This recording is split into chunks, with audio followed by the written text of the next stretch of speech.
For those of you that don't recognize this, this is a pretty simple supply demand chart that you would learn in basic economics. And what I'm going to do is I'm going to walk through using this chart to give you an understanding why buying off the plan apartments or why buying in Sydney isn't always the best investment property choice. So this chart essentially gives you an indication of, based on the quantity of supply and demand, you'll be able to determine the price.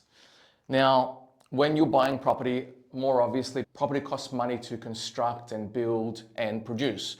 So there is a baseline. So let's imagine that the baseline is the cost here, and you will never be able to sell below this baseline, which is the cost to produce property. Secondly, there is another line up here, which is affordability.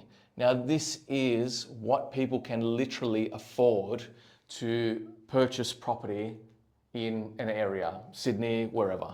So let's name these affordability and cost, okay? So within this margin here, property prices will be determined. Now, what I'm finding more and more is that people want to invest in property, but they can only afford a unit.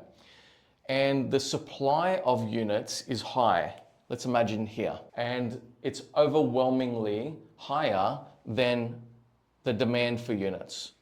So because it's easy to buy and they think that it'll be rented out because it's a relatively high rental yield, then they'll buy it. But the truth is that the cost associated with producing more units is relatively low because they can essentially produce them in bulk.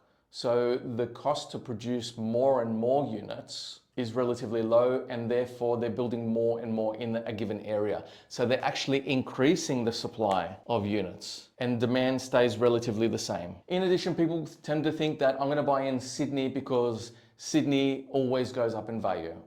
It's only true of recent history and even only in certain periods.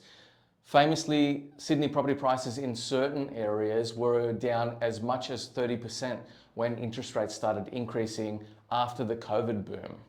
And this was largely because they started to hit an affordability ceiling. And this is simply because mortgage holders couldn't afford to purchase any more. They didn't have any more purchase power to buy a unit at a certain price. And therefore, prices actually had to come down to meet the level of demand that they could afford.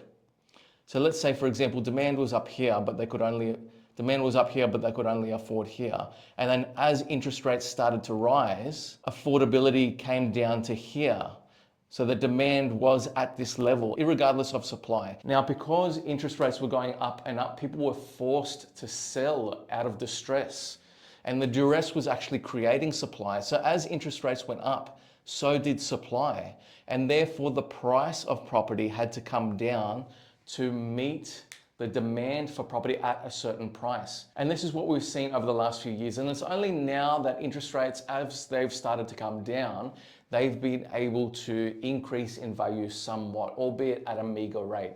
And even as we forecast property prices here in Sydney, they're not expected to be your 20-30% like we had over the COVID boom. They're expected to be much more meager at around 6 to 8%. So look, I hope using this supply and demand graph, I've been able to explain to you why buying off the plan or why buying in Sydney, which is the two biggest pet peeves of mine, number one, are the two biggest wants of prospective investment property purchasers, and they're unsubstantiated given looking at the data.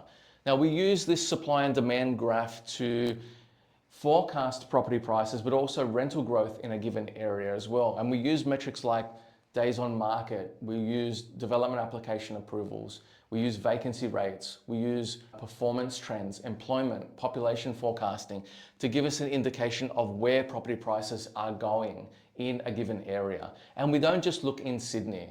We start with a filter of 15,000 plus postcodes across Australia, and we whittle our way down until we find the ultimate location based on your needs and wants. Not whatever people are saying on Facebook forums or property forums or whatever your uncle who last purchased property in 1975 for 2 shillings and a button told you. We use hard data-driven decisions to indicate where the next growth location is and where's best fit for your needs as well. So thanks everybody for watching. I hope you've taken something away from this video. Please don't hesitate to leave a comment. I'd love to be able to hear what questions you have And do me a big favor, like and subscribe this video, because it enables me to produce more videos just like this one, so that I can make educational videos that provide you more information around how to make more data-driven decisions in future. Thanks again.